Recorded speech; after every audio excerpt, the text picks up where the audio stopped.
2 Iranian Guards colonels dead in Israeli strike in Syria.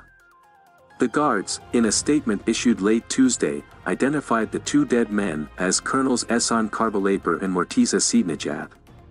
They vowed that Israel would pay for this crime.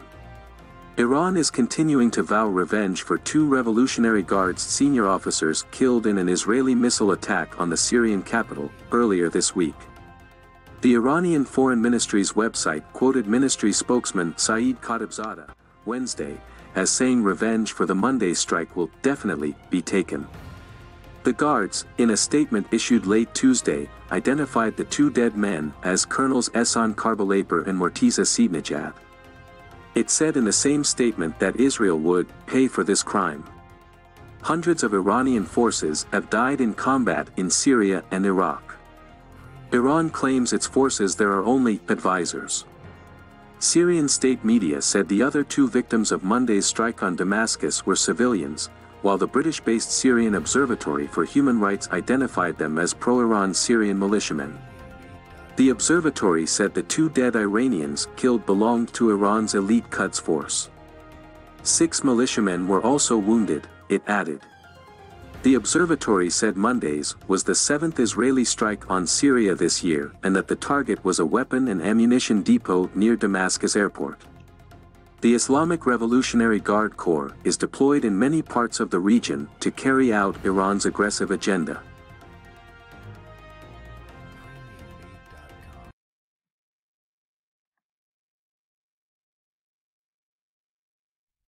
Iran vows revenge to Israel after jet missile hit Iranian in Syria.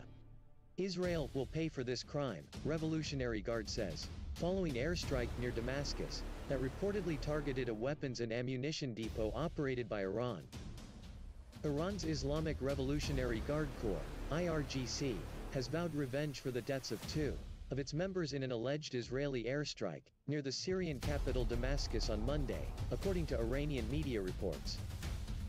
Guard Colonels Ehsan Karbalapour and Morteza Seydnejad were martyred, a crime committed by the Zionist regime during a rocket attack in the suburbs of Damascus, Syria, yesterday morning, said a statement issued on the IRGC website on Tuesday evening. However, IRGC-affiliated Tasnim news agency later identified the 2 IRGC fighters as the casualties in the Israeli offensive, confirming a previous report by the UK-based Syrian Observatory for Human Rights. The War Monitor said, the strikes killed 2 pro-Iran militiamen and wounded 6 others, adding that it could not confirm civilian fatalities. The target of the strikes was a weapons and ammunition depot operated by Iran-backed militias near Damascus International Airport, the report said, rejecting SANA's report that stated that the airstrike had destroyed a marble factory.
صاروخ الله نازل كان هنا نزيكا أهلا والله نزيكا أي بابو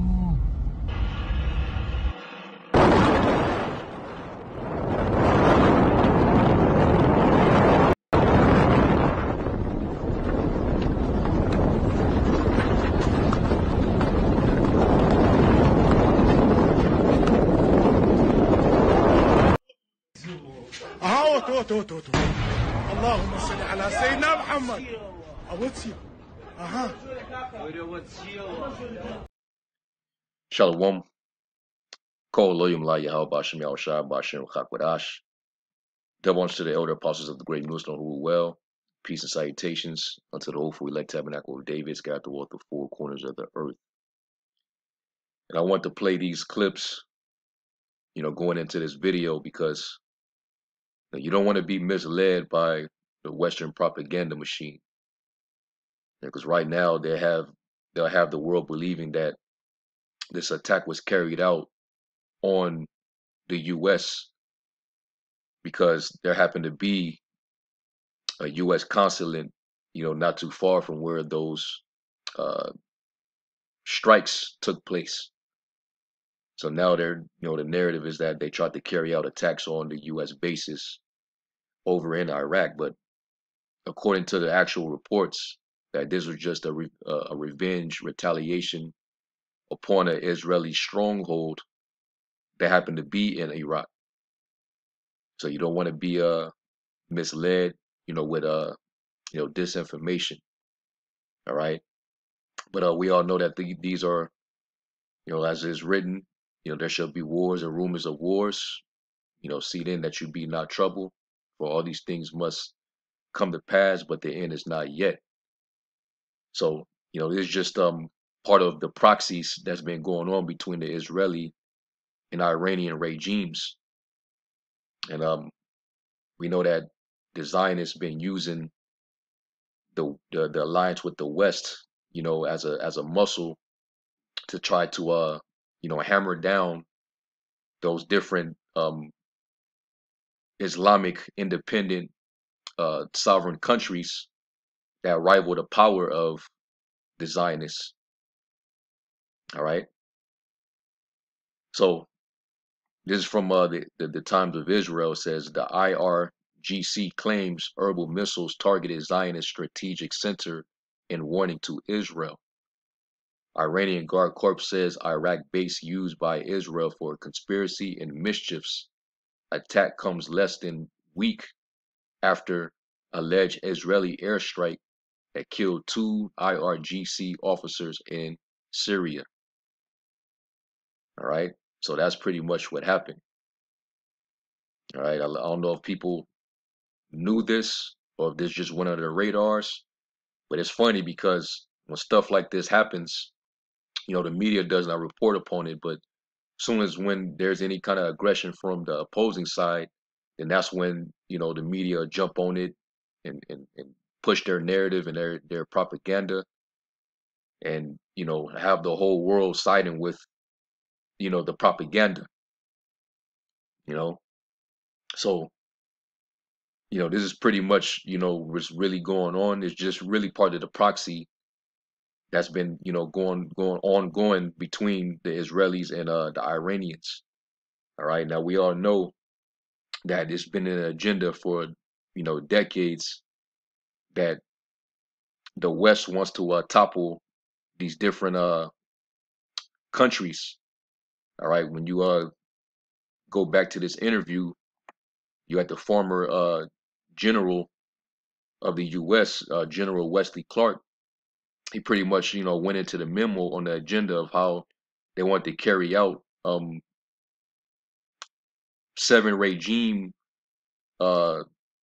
attacks, where they want to basically take out these 5 different countries, with Iran being one of them. Let's listen to this real quick. Worry about Iraq, not Iran. I knew why, because I'd been through the Pentagon right after 9/11. About 10 days after 9/11, I went through the Pentagon and I saw Secretary Rumsfeld and Deputy Secretary Wolfowitz. I went downstairs just to say hello to some of the people on the Joint Staff who had used to work for me, and one of the generals called me and he said, "Sir, you got to come in. You got to come in and talk to me a second." I said, "Well, you're too busy." He said, "No." He says, "We've made the decision. We're going to war with Iraq." This was on or about the 20th of September. I said, "We're going to war with Iraq. Why?" He said, "I don't know." And we know the original. He said, narrative was that they had, weapons of mass destruction, which was all a big freaking lie. We all know the real reason why. See? Guess they don't know what else to do. So I said, well, did they find some information connecting Saddam to Al-Qaeda? He said, no. He says, there's nothing new that way. They've just made the decision to go to war with Iraq.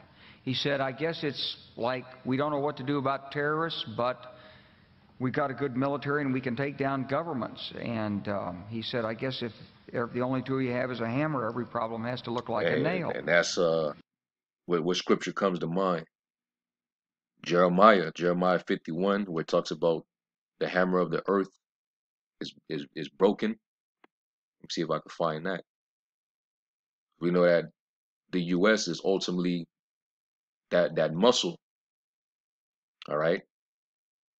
The Zionist regime been using the backing of the West for a while to regulate, their posture over there in the Middle East. So they've been having the backing from not only the U.S. but also the beast, NATO. Let's go to Jeremiah 51.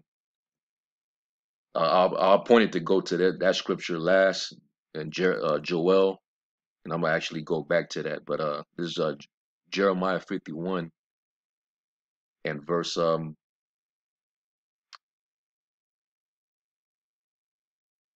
actually Jeremiah 50. That's where I want to go. Jeremiah 50 and 23. It says, "How is the hammer of the whole earth cut asunder and broken? How has Babylon become a desolation among the nations?" And this is after the demise, after the destruction of the great whore. Because this place is known for its, aggression all across the board. Been known to topple, major governments worldwide. So we know that they plan on trying to crush the Iranian government, the Iranian regime, and it's on behalf, of course, of the Israeli Zionist government. You see? So that ties right into what he just said about how this guy, he used that hammer analogy. If we had basically, if we let me rewind that back. Yep. If the only tool you have is a hammer, The only tool you have is a hammer, every problem has to look like a nail. every problem has to look like a nail. So, And America is definitely that hammer, the hammer of the earth. It hammered Libya. It hammered Iraq. All right. It hammered Hiroshima and Nagasaki. It shook whole kingdoms.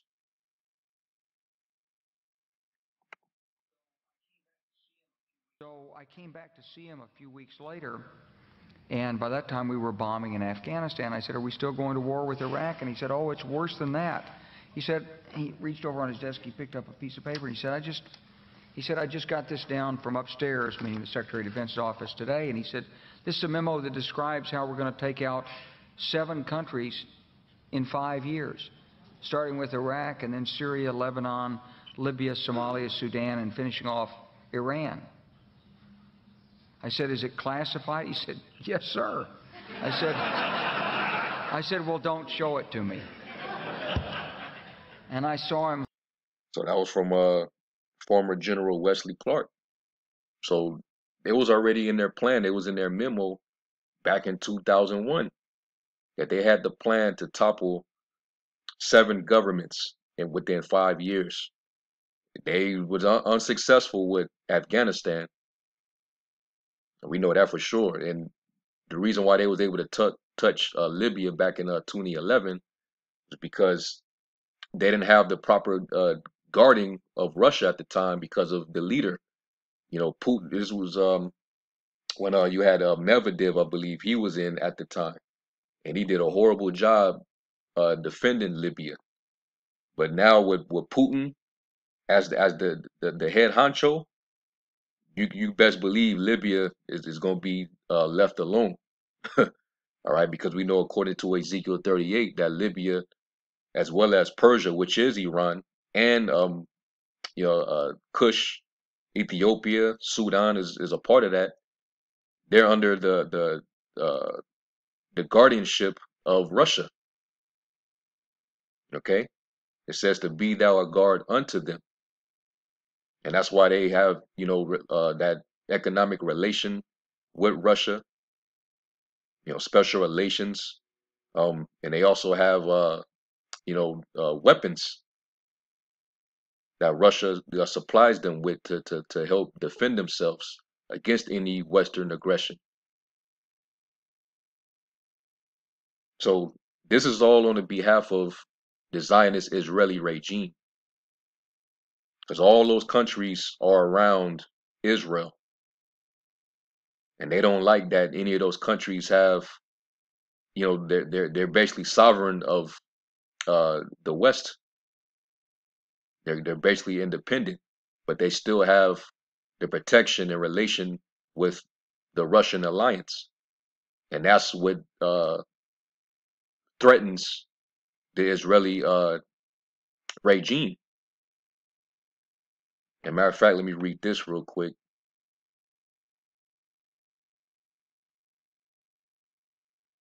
Willing this opens up, but it pretty much goes into it.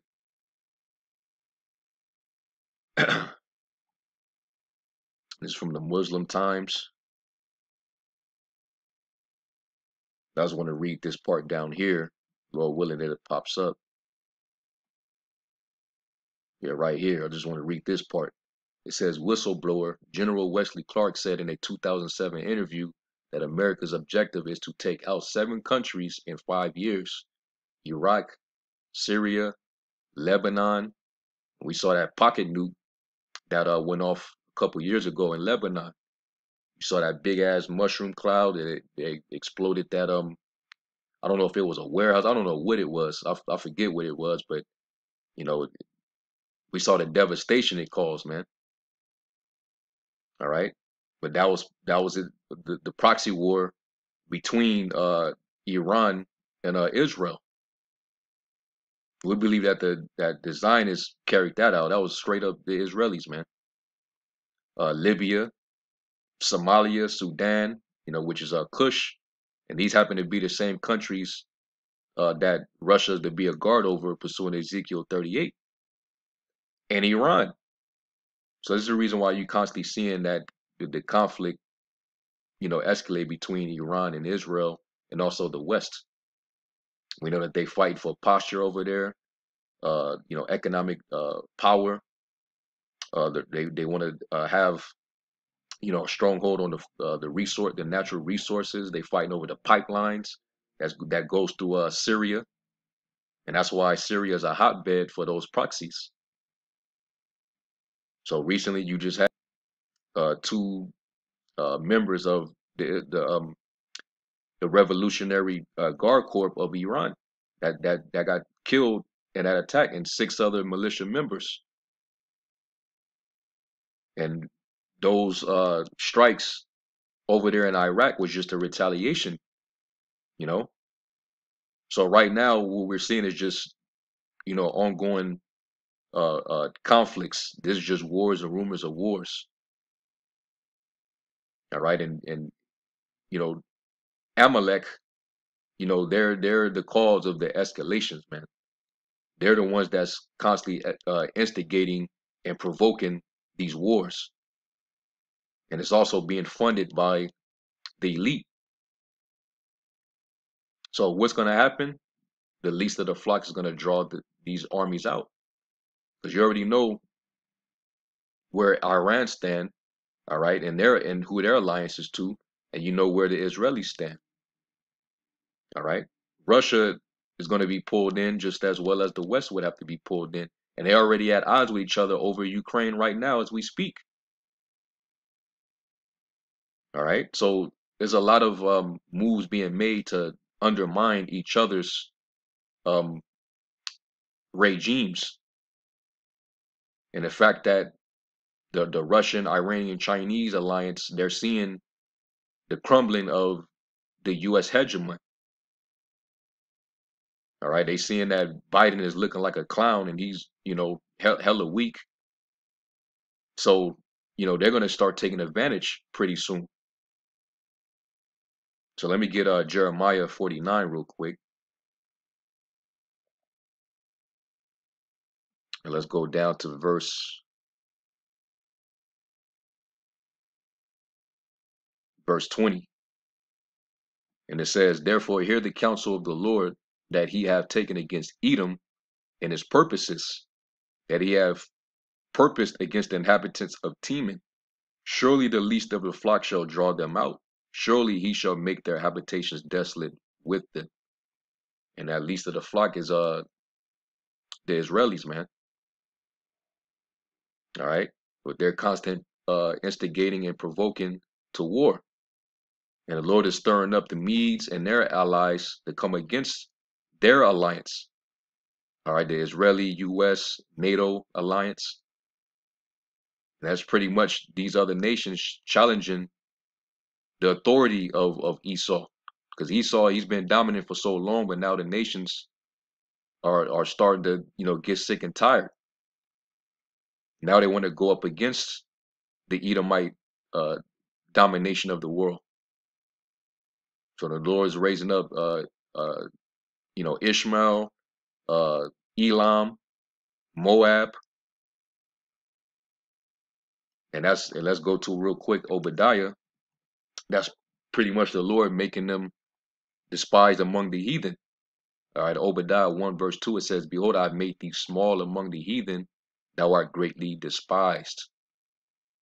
The pride of thine heart have deceived thee, thou that dwellest in the clefts of the rock, whose habitation is high, that saith in his heart, who shall bring me down to the ground?" Because they think that they're going to be in this position of power forever and ever, pursuing the Psalms 49 and 11. But the Lord is putting the spirit in these the kings of the east and these other nations to finally challenge that.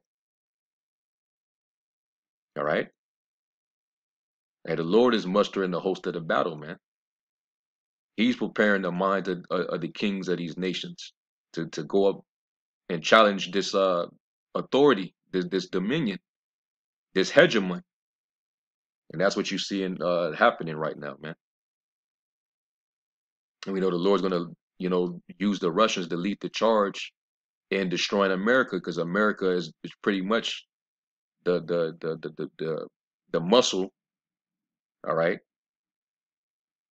pretty much the enforcer of the globalists, all right, the democracy, the wine, which keeps them in power, man, all through the great whore. So let me get Joel 3.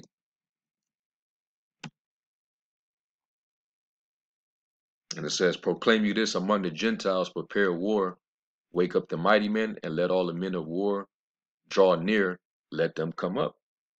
And you read in the prophecies, like Iran, for example, they're also known as the Carmanians. When you go to that in Second Ezra, the 15th chapter, it says the Carmanians were gonna, go raging in a wrath and go forth like the wild boars of the wood, and with great power shall they come and join in battle with them. So they're all being prepped up, even though for a while it seemed like Iran, with their strong military might, they be pump faking at times.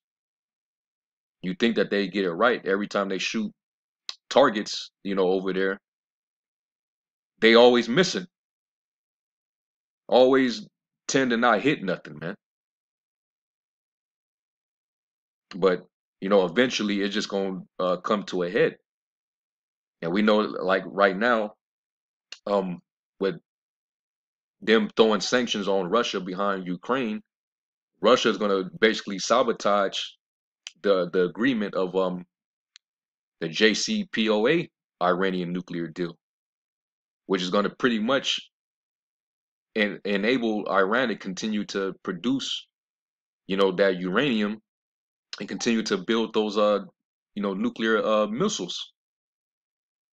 Well, the Lord wants that to happen because he's preparing the arrows. He's preparing that armory, man. All right, a magazine of weapons. All these nations carrying the bow, the lance, the arrow.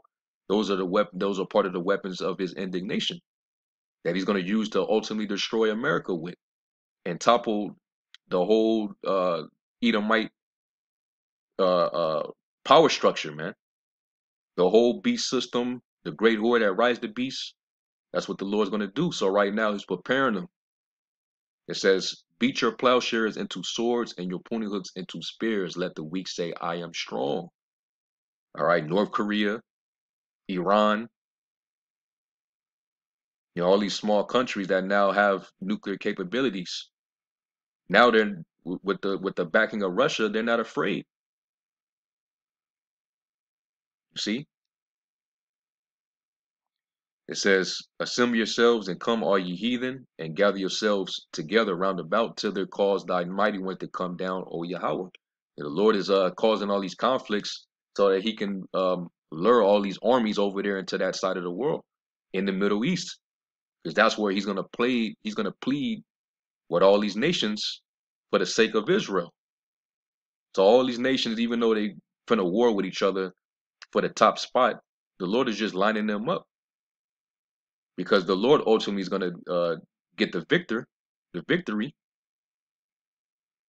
and the one that's going to really have all the authority and the dominion in the world is Yahushai, and the nation of Israel. All right. So this is what's going on right now. The Lord is assembling these nations through these, wars, proxy wars, preparing their militaries, developing their nuclear arsenals. This is going to be the last final world's war. But we know that these things are not going to happen yet until, Esau makes his move with the MOTB, the Karagma, all right, which, he's implementing that system as we speak. They're bringing in the CBDCs, and that's pretty much the infrastructure for the MOTB, the Karagma. All right, that's going to be your connection to the beast system, and which is going to be controlled, all right, and centralized through the technocracy. All right. So I just want to, do a response to this, and also for brothers to not be misled by the propaganda. All right, this was not an attack on the Iraqi government. This was not an attack on America. This was just a retaliation to the Israelis in Iraq. And of course, these things are not going to stop. It's going to snowball. It's going to escalate. The tension with Russia and Ukraine and NATO, and the fact that Putin is trying to restore the Soviet spirit, to try to regain those European blocs that were formerly part of the Soviet Union. We see that happening, and it's back and forth between the Israelis and Iran. It's all going to be interconnected, which is going to snowball into the final world's war, where these nations are going to have to pick sides. All right. So anyway, Lord willing, this was edifying. And give all praise to Yahweh Shem Yahushai. Double honors to the elder apostles of the great millstone. Peace and blessings to the elect. Shalom.